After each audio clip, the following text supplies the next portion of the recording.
So, today's project is bank accounts. What to do with bank accounts. Hey, everybody, this is Matt from workanywhere.life. And if you've been following this series, then you know that I am filing for divorce. That we meet with the court next week. Hopefully, that will be final at that point. And selling our house. And then I'm moving out of the country. So by now, you've probably learned that I'm moving to the Dominican Republic. For somebody who, if I were just retiring and I was going down there with my savings and buying a place and living there, that would be a no-brainer, not a problem. You go down, you open a personal checking and savings account, and life is good. But for me, I have 3 LLCs in the US, and I'm opening a 4th one in the Dominican, what they call an SRL, same thing, LLC. So now I need bank accounts. I need bank accounts in the US. I need bank accounts in the Dominican, so that I can operate not just business but personal finances in both countries. And God, figuring out the tax situation too at the same time. So this is complicated for me because of the way I operate. I don't want it to discourage you if you want to move out of the country, because for most people it would be a very simple process.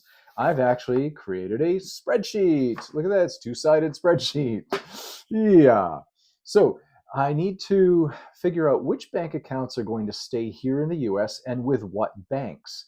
Because part of the issue is I work with a local bank. It has only a few dozen locations here in my state. So does that work for me any longer when I'm no longer living in this state and in this country? Probably not. I need to think a little bit bigger. So I'm going with a more international bank, much larger, something I can access, has greater flexibility and so forth. So something I can access from outside the country. This doesn't affect my credit cards. That's a whole different story. However, it does affect what gets paid and how.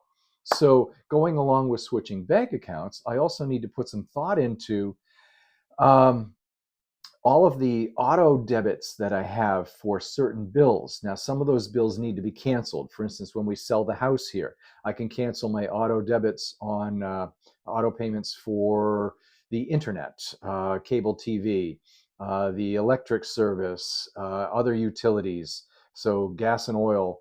All of those. I'm selling my cars, so I can cancel the auto insurance and I can cancel the home insurance, right? All of that, which is automatically paid through different bank accounts. So all of that I have to take careful assessment of, make sure things are canceled at the right time so I don't have lapses in services, and then switch the bank accounts over.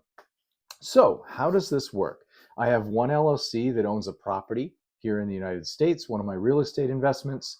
That one is going to stay put the way it is. There's really no need to play with that one. However, the funds from that I take, my payments from that, get transferred into a new account that I'll set up for personal checking and savings. So my pay from that corporation. My corporation here in the United States is going to change considerably. So that bank account needs to be moved to something that is much more robust, let's say.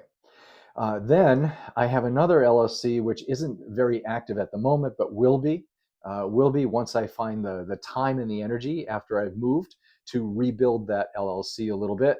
And that's going to be needing another new bank account. All of that, the business accounts in that pay me personally, need to get funneled to my new personal checking and savings accounts, which might move to the Dominican, which is great. Now, setting up the new LLC in the Dominican it's required by the government there that I actually have bank accounts in a Dominican bank. So I've identified several banks that I'm looking at.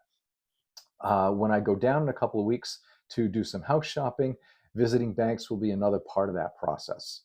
So, wow, there's a lot going on there, and it sounds complicated. It's really not. And I do flowcharts because it helps me as a visual. I'm a visual kinesthetic learner. Visual kinesthetic. That means, for those people who don't understand, it means that I like to see things. I like to see it on paper. I like to have a vision for how things are going to work.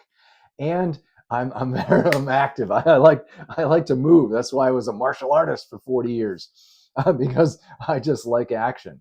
I worked with a Olympic gold medalist one time, who, when I asked him how he got started in martial arts, he said, I was a poor kid from a poor family, and I understood one thing, and that's that if you hit something, you get an instant reaction. Whether it's good or bad, it doesn't matter. You get an instant reaction, and I like that.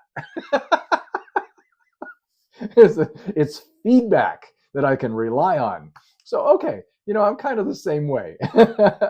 I like that instant feedback. So there's how that goes.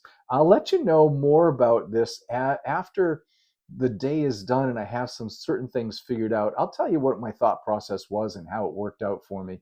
The flowchart is a nice place to start, but that doesn't necessarily mean that's where it's going to end up. So follow the channel for more. There will be more. Tomorrow's project is going to be finishing the pool area. I talked about that a little bit before, where we had to chip up the old aggregate, and tomorrow all that's been cleaned off. We're going to do some final prep and lay down a layer of something nice looking. You'll get to see what that looks like on the next episode. So there we have it, folks. Make sure you stay tuned here, like the video, subscribe, share it with your friends. It's more fun with friends. And I will see you on the next one.